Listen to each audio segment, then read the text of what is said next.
Coming up, we take a look at a growing, frustrating problem for truck drivers in Kentucky.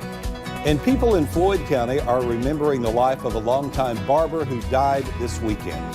Plus, as students across the region prepare to load their buses for another school year, Floyd County Schools has one bus that is already full of technology. Dedicated to Eastern and Southern Kentucky, this is WYMT Mountain News This Morning. Good morning. I am Neil Middleton. It is 5:31. Today is August the 6th. Hard to believe it's already August 6th. Let's check in now with Brandon Robinson for a look at your forecast this morning. Brandon, we've been talking about it this morning.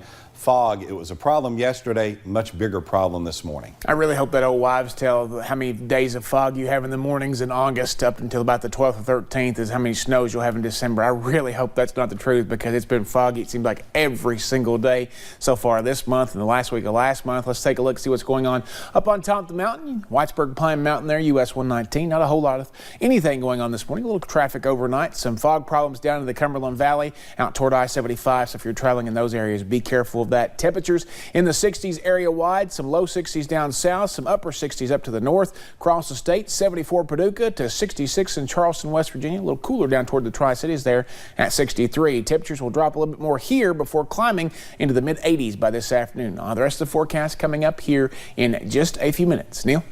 Thank you, Brandon. As students across the region prepare to load their buses for another school year, Floyd County Schools has one bus that is already full, and that is full of technology.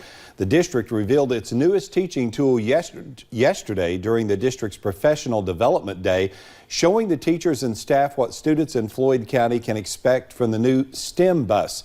WYMT's Buddy Forbes has more. Oh yeah, this is great. It may not be the magic school bus, but it's close enough. They're going to call me Mr. Frizzle, so. Floyd County Schools is preparing its students for a new interactive learning experience that organizers say is unlike anything the region has seen. There's not a school system around that can go out and buy $200,000 worth of equipment for every school. But we can put it on a bus and take it to every school. The STEM bus will provide students with various science, technology, math, and engineering activities. What the STEM bus is going to hopefully do for Floyd County is engage students with all the different types of careers out there. Project leader and STEM bus driver Zach Nicholas says the bus may be traveling to the kids, but the kids will use its VR goggles, mini robots, and more to visit different career paths. So many students go to college, not ready for college, not knowing what they want to do. He says this bus has the potential to help those students find their stop. This is an incredible opportunity for our students to experience and engage STEM and engineering in a new way. Which is why the bus will visit all Floyd County schools, serving all students throughout the school year to really drive home the opportunities they have. In Floyd County, Buddy Forbes, WYMT Mountain News. The bus was paid for by the Gear Up East Kentucky grant through Berea College Partner for Education. Superintendent Danny Adkins says the district is blessed to be affiliated with a program that can make these things happen for its students. For 5 years, Sherry's Styling Station has provided free haircuts in Prestonsburg. Now, each year, they have more and more kids walk through the door before the first day of school. They expect to help around 100 students. Shop owner Sherry Green says she is thankful to be able to give back to her community. So many children don't have the opportunity to go to a hair salon and get their hair done. And I just like to see the little smile on their little faces whenever they light up and they got their hair done and they're just so happy. Green says the confidence a fresh haircut can give a student is priceless. The shop is usually closed on Mondays, but they volunteered to open for this special reason. She says she is already looking forward to next year's event.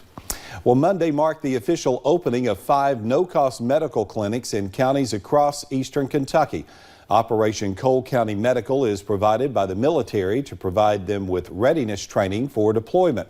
In Clay County Monday, they were making prescription eyeglasses. All the equipment used to make these is exactly what is used in the field to ensure the most accurate training. If they do not pass inspection, they become rejects. Whilst actually working here in the Cole County region, less than 1% of the work that we fabricated has been rejects. We've been spot on. Other services are also provided at this same clinic, but this team says being a part of helping someone see again is something that they will never forget. There is a growing frustrating problem for truck drivers in Kentucky. They say there is not enough parking, and that leaves many drivers spending the night in Walmart parking lots. But now it has become a costly option. Several drivers say they are getting hit with a $500 ticket at one Walmart. Miranda Combs investigates this truck stop problem.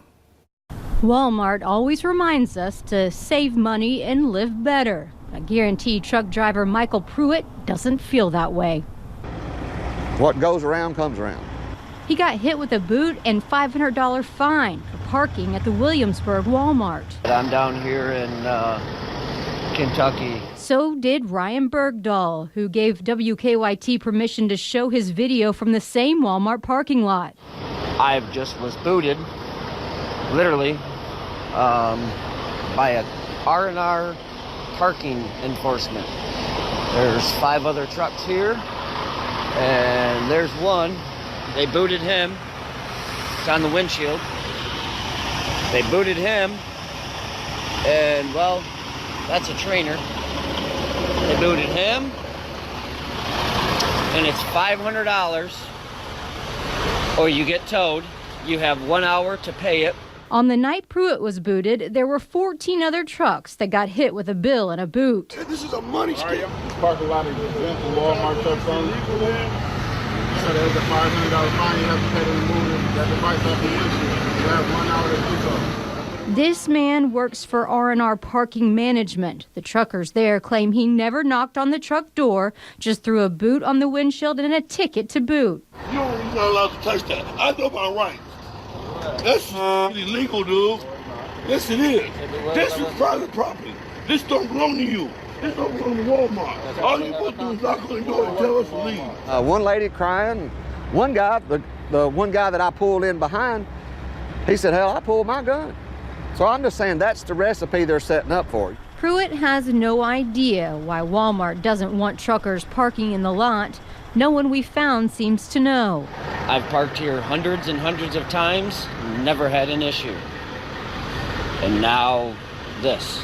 We were able to get in touch with Walmart's corporate office. Walmart partnered with R&R Management more than a year ago. R&R have signs posted at all entrances and in the parking lot. Walmart came to the decision to partner with R&R after excessive overnight parking, littering, and damage. Walmart officials say they make no money off R&R fines.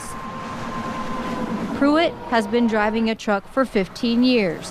When federal guidelines changed to 11 hours of driving time and a 14-hour workday, They put everyone on e-logs, and with that being said, it seems as though the industry has changed to the fact that everybody is on the same shift. not long ago he took his mandated break in Williamsburg. The pilot truck stop and the rest area nearby were completely full. Nowhere to park for the night. And then I pull back up to the road and I see trucks going that way, so I go and they pull in to the Walmart. So I actually followed a truck into the front parking lot of the Walmart. He gets in a row with the other trucks, goes into Walmart, drops about $130 on essentials, and goes back to his truck and goes to sleep. Somebody pecks on my door and I jump up and there's these 2 guys and they said, "You've been booted. It's gonna cost you $500 or a wrecker will be here in a minute." I said, "Do what?" Also, this stretch of I-75 doesn't help between Georgetown and Williamsburg, where there's not many truck stop options. Combine that with timed drives and stops, and a truck driver could get into a jam. Those people aren't hunting at Walmart to park at. They're parking there out of necessity. He says if a business doesn't want truckers, they need more than signs like this. A lot of businesses put up poles that nothing over a certain height could get under. It does seem like $500 times 14 trucks on just one night might cover that cost. In Williamsburg, Miranda Combs, WKYT. R&R Management would not comment on the amount of money that they are receiving by ticketing truckers. Walmart says it will look into what is exactly going on at that store's location. A longtime Floyd County barber died Friday after health complications. Gary Wright was known for cutting hair for 59 years, playing the piano, and attending church regularly. Mike Campbell has known Wright his entire life. Campbell says when the man behind the clippers died, the world lost someone irreplaceable. He always wanted to make sure that everybody was welcome. A town and family icon. He remembers going to Wright's barber shop many times when he was younger. Visitation for Wright is at 5 p.m. Friday at the Irene Cole Memorial First Baptist Church. His funeral service is at the church Saturday at 1. Gary Wright was 85. The Appalachian Center for the Arts spent Monday preparing for opening night of its newest production. Million Dollar Quartet tells the story of one special night shared by 4 musicians. Johnny Cash, Elvis Presley, Carl Perkins, and Jerry Lee Lewis gathered for one night with the owner of Sun Records. The show will recreate that night, bringing back songs from that time, as well as some authentic personal items that once belonged to members of the quartet. Organizers say it will be a family-friendly event in downtown Pikeville. It's multi-generational. Grandma and Grandpa will be like, yes, I love it. And the kids will want to jam out to Blue Suede Shoes as well. The show opens August 8th and will run through August 24th. Just ahead, a celebrity with connections to El Paso, Texas is looking to show support in the wake of Saturday's shooting. An approaching cold front will ramp up our rain chances tonight and early tomorrow. I'll track it out for you in about 3 minutes.